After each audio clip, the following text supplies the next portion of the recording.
morning to you. Hey, boys and girls, I miss seeing you. Can you believe it's been 6 weeks since I've gotten to see you? And this morning, I wanted to tell you a Bible story. It's been a while since I was able to do that. So are you ready? Grab your Bibles and wait. I was going to tell you guys this Bible story, but somebody's calling me really fast. Let's see who it is, okay? It looks like it. Oh, Freddie. Hey. Hey. How are you? I'm okay.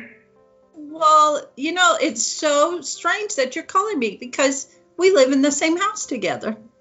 Yeah, but you said you wanted to talk to me. I did want to talk to you, but I thought you were going to come and we were going to see each other. No. I was scared. What? I'm scared. What? Scared of what? The virus. Oh, Freddie, I know it can sound pretty scary right now with everything going around, but that reminds me of our Bible story I wanted to tell you today. But the Bible didn't have the virus. The Bible doesn't talk about that virus or anything, but the Bible talks a lot about being afraid. Oh, I'm afraid. I know, I can tell, because you're not even here with me. There was the virus, and I don't want you to get me sick. I'm not sick. Oh. I haven't been. Not everybody has the virus. Oh. But lots of people don't have the virus at all. Well, there was a shadow in my closet. Yeah, but that's not the virus. That's probably your jacket. But what about the snakes under my bed? Snakes under your bed? Yeah. They're long and they're white with a gray nose. That's not a snake. That's your sock. Oh, Freddie, you're so silly. I thought it was a snake. That's your sock. But then what about I'm scared that we don't get go back to school and I don't get see my friends and we don't get play with the toys and stuff. Well, right now we just have to be a little bit more careful of these things. But again, come on, let me tell you a Bible story. I think it's going to help you a whole lot. Are you ready? Yeah. And you got your mask? I got my mask. It doesn't cover my mouth, though. Well, you don't have to wear it in your own house. Yeah, and you don't put it on your head like that. You don't put, no, Freddie, get it out of your mouth. Freddie, you don't eat it. Did you eat it? You ate your mask? No. We got to get you a new mask when we go shopping. Oopies. Well, let me tell you this Bible story. Matt, what? Better than me telling you, let's show the boys and girls our Bible story this morning. Okay.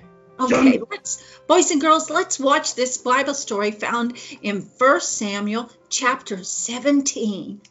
17.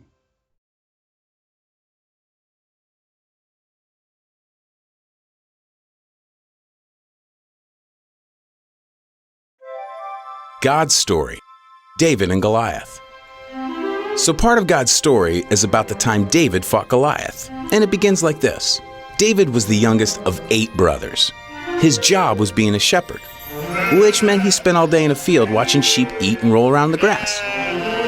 Meanwhile, some of his brothers were off with the Israeli army preparing for war against the Philistines. The Philistines were one of the toughest armies the people of Israel had to fight. So one day, David was taking food to his brothers because his dad asked him to. But when he got there, his brothers accused him of coming so he could watch the fight instead of the sheep. Since David knew in his heart he was just obeying his dad, he didn't mind being misunderstood. Anyway, while David was there, he saw a huge Philistine man, more than 9 feet tall, step onto the field between the two armies. He was wearing a thick helmet and armor and carrying huge weapons. His name was Goliath, and he was definitely used to being the winner. David found out that Goliath had been stepping onto the field like this every morning for the past 40 days and saying, "Give me a man and let us fight each other." But nobody from Israel was brave enough to fight him, even the king. Well, David didn't like that this giant was intimidating the Israelites. After all, they were God's special family. And because God was with the Israelites, they could have courage in any situation.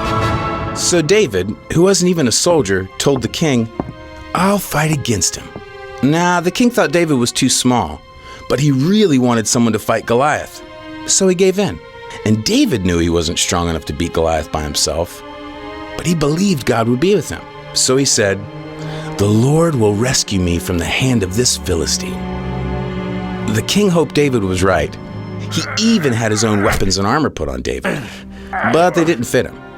David decided to go into battle in his regular clothes. That's how sure he was that God would help him.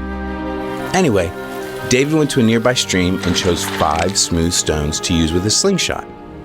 Then he walked onto the battlefield to meet the massive Goliath. When Goliath saw how wimpy David looked, he was furious. He thought he'd get to fight the Israelites' strongest warrior.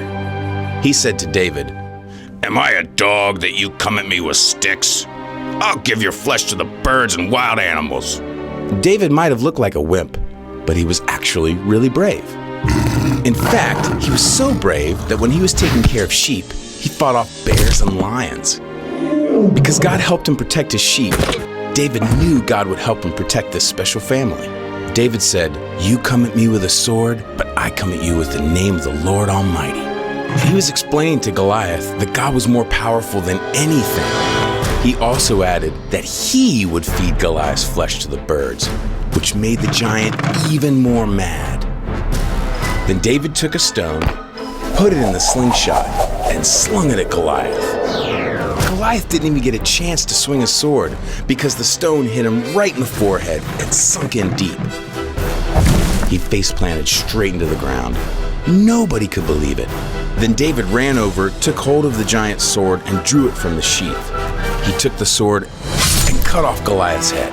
David carried the head all the way back to Jerusalem. And when the Philistine army realized Goliath was dead, they started running away like a bunch of scaredy cats. The Israelites chased the Philistines, shouting loudly. They had won. God used David, who was just an average kid, to rescue his people. And that's the story of David and Goliath. So, in case you missed it, here's the quick version. David was a shepherd. He brought his brothers lunch. He saw Goliath. Goliath scared everybody. David wasn't scared. He knew God was stronger. David fought Goliath. He used one stone. God helped him kill Goliath. The Israelites won. God's people were saved. And that's a part of God's story.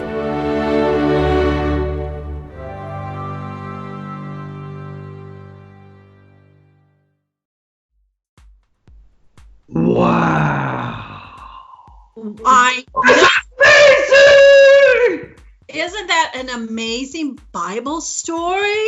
Yeah. And you know it's true.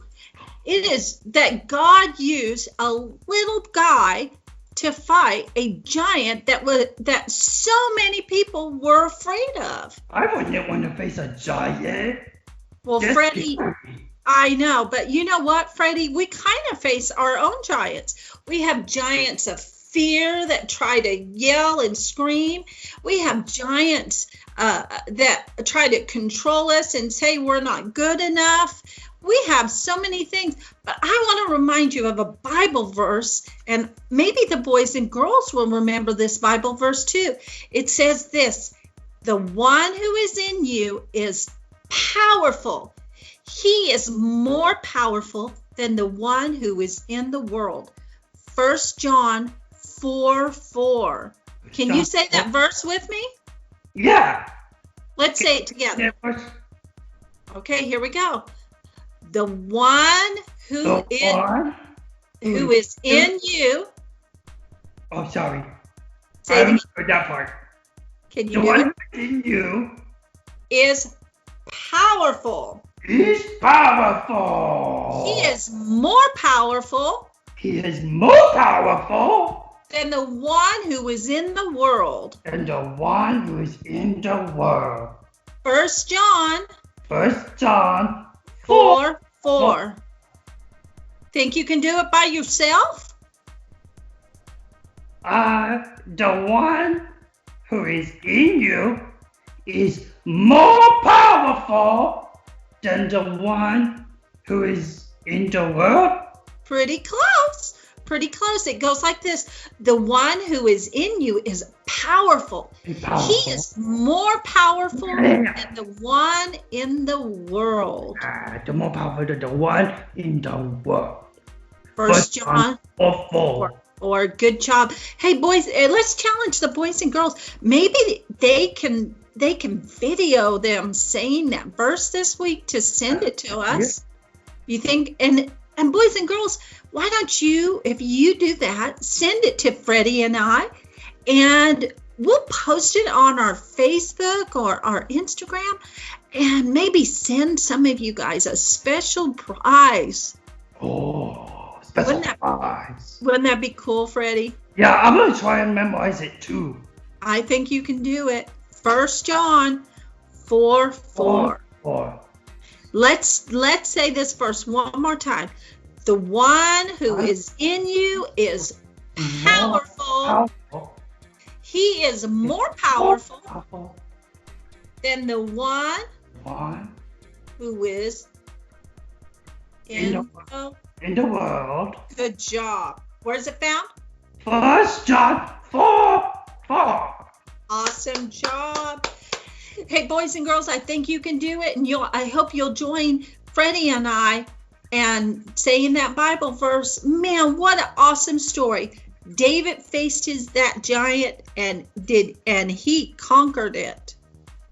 Yeah.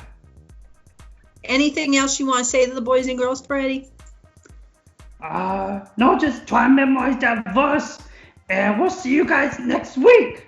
Yeah, and when fear starts to come at you, when you start to think about things that make you very afraid, and you start to feel that fear inside, remember this verse. And Freddie, remember to say that verse. Let it come out of your mouth. Say this Bible verse. Bye, you guys. Bye.